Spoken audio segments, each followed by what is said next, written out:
ماه مبارک رمضان در بین 11 ماه دیگر و مثل حضرت یوسف علیه السلام در بین 11 برادرش است. برادران یوسف علیه السلام چه گفتند؟ قرآن خبر می دهد اقتلوا یوسف، یعنی یوسف را بکشید. پس شما رمضان را با روزخوری و بی احترامی نکشید. و باز گفتند یوسف را به چاه اندازید.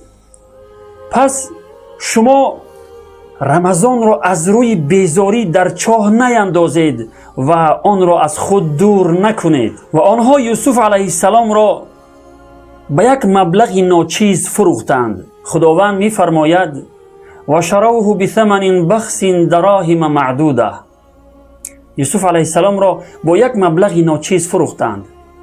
پس شما کار دارم گفته رمضان را به یک مبلغ ناچیزی که در عوض آن کار میگیرید نفروشید.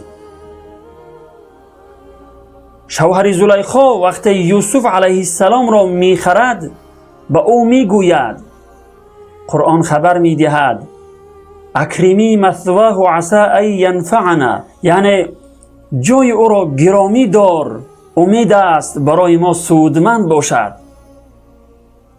پس ای برادران و خواهران عزیز، رمضان را گرامی دارید، امید است که بر ما سودمند باشد. و السلام علیکم و رحمت الله و برکاته.